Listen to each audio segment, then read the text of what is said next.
안녕하세요.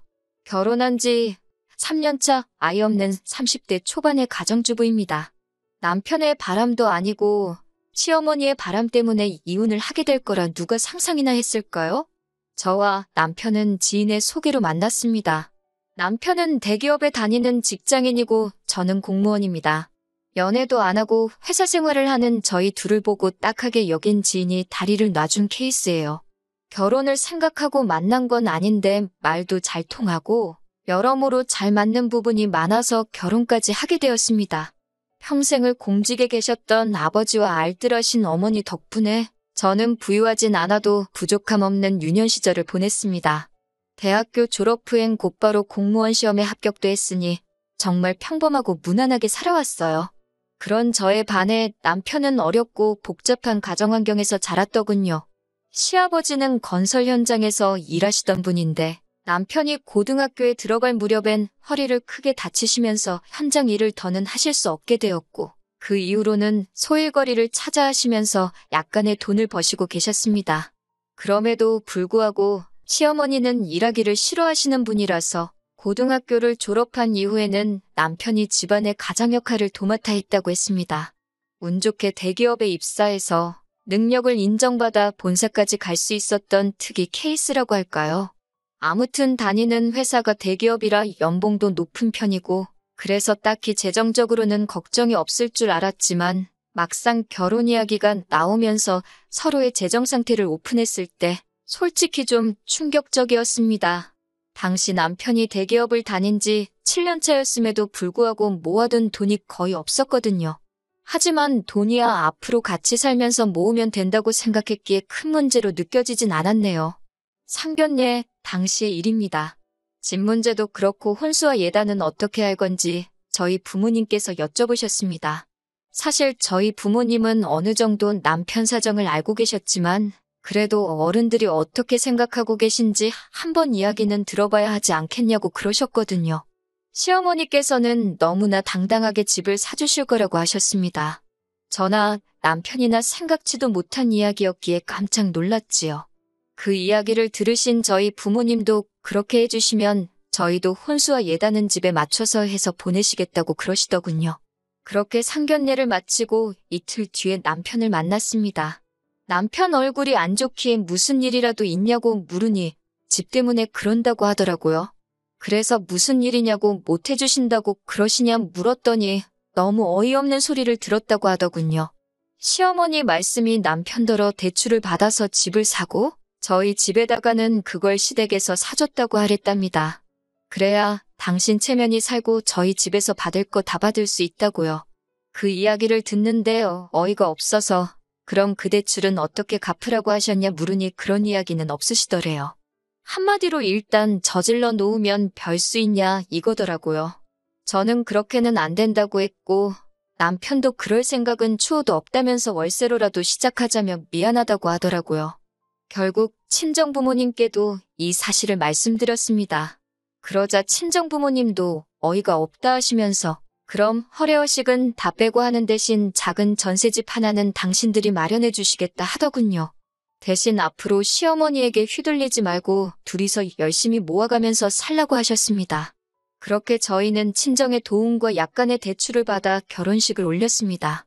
결혼식 당일날 예단도 하나 못 받는 시어머니는 세상 천지에 자기밖에 없을 거라며 아주 팔자가 박복하다고 한탄을 하시더군요. 자기 아들 장가가는 날인데요. 어찌나 푸념을 늘어놓으시던지 들어오던 복도 달아나겠다 싶었습니다. 그래도 결혼식을 올릴 때까지 시어머니가 좀 특이하다고만 생각했지 이렇게 상식 밖의 행동을 하시는 분인지는 상상도 못했습니다. 시어머니는 주변 사람들을 무시하고 깔보기가 일쑤였습니다. 가짜 명품으로 온몸을 휘감고 다니시면서 마치 있는 집 사모님 행세를 하는 일이 취미셨지요. 같이 식당에 가면 일하는 사람들한테 어찌나 함부로 대하시는지 같이 앉아있는 제가 낯뜨거워 견딜 수가 없을 정도였습니다. 한 번은 다 같이 고깃집에 갔는데 특정 회사의 막걸리를 찾으시더라고요. 종업원이 없다고 하니까 팁이라며 1,000원을 주시고는 가서 사오라고 하는 거예요. 종업원이 이러지도 저러지도 못하고 쩔쩔매고 있기에 제가 다녀온다고 하니 종업원을 가리키며 손님을 위해 이런 일하라고 저런 것들이 있는 거라며 손님이 왕인 줄 모르냐고 저더러 가만히 있으라고 하시더군요. 종업원은 제가 보기에도 갓 20이나 넘었을까 싶은 어린 친구였어요. 결국 제가 종업원한테 미안하다고 가보라고 했더니 시어머니께서는 제가 당신을 사람들 앞에서 망신줬다면 난리를 치더군요. 결국 남편이 시어머니를 가게 밖으로 모시고 나갔고 저는 종업원을 비롯해 가게 사람들한테 소란을 피워 죄송하다며 몇 번의 사과를 해야만 했습니다. 뉴스에라도 나오는 거 아닌가 며칠을 걱정하며 보냈을 정도예요. 하지만 이뿐만이 아닙니다. 시어머니께서는 키워준 값을 해야 하지 않겠냐며 결혼 직후 저와 남편에게 금전적 요구를 해오셨습니다. 원래 저희는 결혼하고 1년 정도 신혼을 즐긴 뒤 아이를 가질 생각이었어요.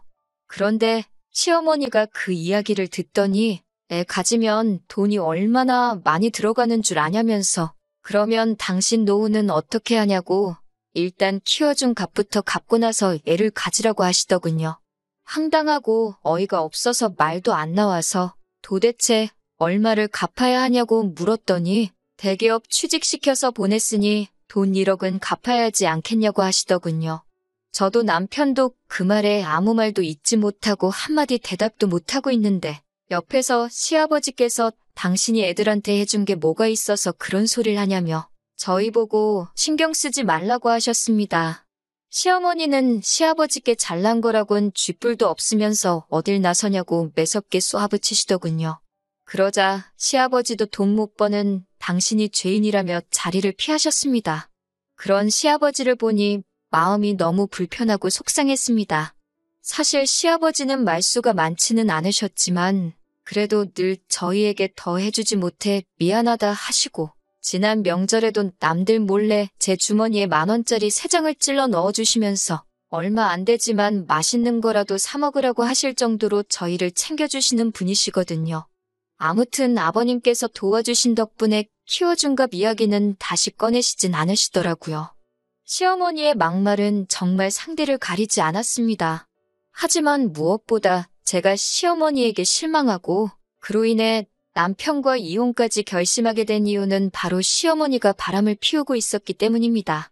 전셋집을 알아보던 당시 남편은 가능하면 시댁에서 멀리 가지 않았으면 좋겠다고 하더군요. 시아버지가 아무래도 허리가 안 좋으시니까 혹시 무슨 일이라도 있으면 바로 옆에서 챙겨드릴 수 있으면 좋겠다고요. 또 마침 시댁이 제가 일하는 곳과 가까운 편이라 굳이 싫다고 하기도 애매해서 그러자 했고 그렇게 시댁에서 한 15분 정도 거리에 전셋집을 구했습니다. 그런데 최근 들어 시어머니가 자꾸 저희 집에 오고 싶어 하시더라고요. 그리고 오시면 그렇게 제 가방이나 옷을 기웃거리시고 빌려달라 하시고 떼를 쓰시는 겁니다. 신우랑은 연을 끊고 사니 저를 딸처럼 생각하신다나요. 그 말을 고직 곧대로 믿지도 않았지만 그래도 또 빌려달라는데 싫다고 하기도 뭐하고 해서 너무 비싸지 않은 가방이나 스카프 같은 것들은 종종 빌려드렸습니다. 그리고 점점 그 빈도수가 잦아지고 있었어요. 그러다 언젠가부터 가끔 제 차도 빌려달라고 하시더군요. 아울렛에 가고 싶은데 차가 없어서 고생이라는 둥 가까운 데서 친구분들과 만나고 싶은데 버스 타고 어느 세월에 가냐는 식이었지요. 안 된다고 하니 그럼 데려다 달라고 하셨고 그건 더 귀찮아서 차라리 차를 빌려드린 건데 그게 화근이었을까요? 하루는 차 안에서 아저씨들이나 쓸 법한 선글라스를 주었습니다. 처음엔 시아버지 건가 생각해서 시댁에 간 날 시아버지께 선글라스를 찾았다며 돌려드렸어요. 그런데 시아버지께서 당신 물건이 아니라고 하시더라고요. 어머님이 제 차를 쓰신 다음 날에 차에서 찾았다고 말씀드렸더니 시어머니께서 약간 당황한 듯한 표정으로 아니라는데 뭘 그러냐며 당신이 버린다고 가져가시더라고요. 그때까진 저도 별로 대수롭지 않게 생각하고 있었어요. 그리고 한 이틀쯤 지나서 운전을 하고 있었는데 가벼운 접촉사고를 당했습니다. 그래서 블랙박스를 확인하게 되었는데 거기에는 생각지도 못한 대화 내용이 녹음되어 있었습니다. 시어머니와 어떤 남자분의 목소리였는데 기록을 보니 하루 이틀 있었던 일이 아니더군요. 대화 내용과 동선을 맞춰보니 둘이서 입에 담기도 민망한 곳도 가신 것 같았어요. 이 일을 남편에게 말을 해야 하나? 아는 척을 하는 게 맞나? 아니면 나만 가슴에 묻고 지나가면 되는 일 아닌가? 저 혼자 몇 날 밤을 고민하고 걱정했습니다. 그렇게 속절없는 날들이 지나던 중 주말이란 남편과 모처럼 영화관에 가려는데 시어머니로부터 전화가 걸려왔습니다. 받아보니 시아버지께서 갑자기 쓰러지셔서 병원에 와 있다고 하시더군요. 그래서 저희도 얼른 차를 돌려 병원으로 향했습니다. 시아버지는 집에서 뇌졸중이 와서 쓰러지신 것이었어요. 다행히 발견이 빨랐던 편이라 아무런 문제가 없었지만 몸 오른쪽에 마비가 오면서 결국 거동이 어려워지셨습니다. 말로는 또 언제 위기가 올지 모르니 모든 가족들이 잘 돌봐드리라고 하더군요. 그때부터였습니다. 시어머니는 당신은 병수발 못 든다며 무조건 저에게 들라고 하더라고요. 다른 집들은 그런 일은 다 며느리가 한다면서 제가 벌어봤자 얼마나 버냐고 그럴 정신으로 시아버지나 돌보고 이참에 들어와 살림이나 하라고 하시더군요. 제가 그게 무슨 소리냐고 어머님도 건강하시고 남편도 있는데 왜 제가 병수발을 드냐고 하니 남편이 자기가 저보다 돈을 더 많이 버니까 당연히 제가 해야 된다더군요. 저는 말도 안 되는 소리들 좀 하지 말라고 일단 다들 이성적으로 생각을 해보자고 했습니다. 그리고 이튿날 시어머니가 저와 남편에게 할 이야기가 있다며 연락을 해오셨습니다. 시어머니는 시아버지와 헤어지고 새로운 사랑을 찾아 떠나겠다고 하셨습니다. 이른을 바라보는 분이 그렇게 말씀하시니 어이도 없고 기가 차더군요. 제가 그분이랑 새로 살림이라도 차리려고 하시냐니까 시어머니가 흠칫 놀라더군요. 남편이 그게 무슨 소리냐고 묻길래 블랙박스에 다 찍혔더라고. 어떤 신사분하고 여기저기 놀러 다니시고 이미 아버님 저렇게 되시기 전부터 할 일 못할 일 다 하시고 다녔다고 전부 다 말해버렸어요. 그러자 남편은 제가 생각지도 못한 반응을 보였습니다. 아니 무슨 딸이 사윗감 데려온 것도 아니고 자기 어머니가 아버지 몰래 다른 남자를 만나고 있다는 소린데 그분은 뭐 하시는 분이냐 같은 걸 물어보면서 호구조사를 하고 있더라고요. 그렇게 둘이서 한참을 대화를 주고받더니 시어머니더러 그럼 이혼하고 새 출발하라고 하더라고요. 당신 지금 제정신이냐고 어떻게 얘기가 그렇게 돌아가냐고 했더니 집에 돈 있는 사람 하나라도 있으면 편하지 않겠냐며 자기는 이제 자기 부모 뒷바라지 하는데 지쳤다고 그러는 거예요. 제가 시아버지가 지금 생사를 오가시는 것도 아닌데 잠깐 거동이 불편하단 이유로 이렇게 둘 다 아버님을 버리려는 거냐고 하니까 어차피 살 만큼 사신 분 아니겠냐고 막말을 하더군요. 아무리 허리 다치면서 경제력도 잃고 가족들 고생시킨 아버님이라지만 자기 아버지가 몸이 불편하다고 저렇게 내팽개치는 남자가 다른 사람도 아니고 내 남편이었다는 사실에 소름이 다 끼쳤습니다. 시어머니는 그런 와중에 우리 아들이 드디어 정신을 차렸다며 살 사람은 잘 살아야 되지 않겠냐고 네 아버지는 이참에 그냥 요양원에 보내자고 그러는데 정말 무섭더라고요. 어머님은 몰랐을까요? 만에 하나 어머님이 거동이 불편해지셨을 때 저렇게 짐짝 내던져지듯 버림받는 게 본인이 될 수도 있다는 사실을요. 결국 저는 남편하고 1초도 더 있을 수가 없어서 시아버지를 모시던지 아니면 이혼하던지 하자고 했어요. 제가 시아버지를 모시고 싶었던 게 아니라 그래도 그 작은 효심이라도 남편에게 남아있다면 제가 기꺼이 희생을 하려고 했던 거예요. 하지만 남편은 저에게 일 그만두고 아버지는 저 혼자서만 모시고 자기랑 살던지 그게 아니면 이혼하든지 그러더군요. 그래서 제가 그럼 이혼하자고 했습니다. 막말로 나를 키워주신 분도 아닌데 제가 그렇게까지 희생할 순 없었으니까요. 힘든 순간도 있었지만 결혼 생활이 이런 거겠지라고 생각하며 스스로 마음을 달래고 살았는데 이렇게 끝날 줄은 몰랐네요. 며칠 뒤 남편과 서류 정리를 한 뒤 시아버지를 찾아가 제가 알고 있는 사실과 그동안 있었던 일을 다 털어놓았습니다. 시아버지는 눈물을 훔치시곤 한참 동안 말없이 계셨습니다. 그러더니 당신이 저희 결혼할 때 하나도 못해준 게 마음에 걸린다며 정말 미안하다고 하셨습니다. 그러시곤 시아버지는 제 결정을 이해한다며 미안해하지 말라고 제 손을 꼭 잡아주셨어요. 한순간 차가워진 남편과 협의 이혼을 마치고 얼마 지나지 않아 시아버지와 시어머니도 이혼을 하셨다는 이야기가 들려왔습니다. 시어머니는 그 신사분과 살림은 합쳤지만 그쪽 자녀들이 크게 반대하여 호적에도 못 올라가고 그냥 살림만 해주는 형세인가 보더군요. 멍청한 남편은 돈 많다는 그 집안 아들이라도 될 줄 알았는지 잘 다니던 회사까지 때려쳐가지고 백수신세가 되었고요. 그 이후로는 제가 아주 다른 지역으로 옮겨가면서 관심 끊고 살았습니다. 그러다 1년쯤 지났을 무렵 모르는 번호로 전화가 걸려왔습니다. 받아보니 전 남편이더라고요. 전 남편은 시아버지가 돌아가셨고 서류 정리를 하다 보니 사망보험이 있는데 수익자가 저로 되어 있다면서 이게 무슨 일이냐고 묻더군요.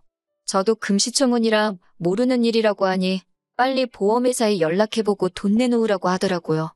황당하고 어이없었지만 무슨 일인가 싶어 남편 말대로 보험회사를 찾아가니 남편 말대로 제가 3천만 원을 받게 되어 있더라고요.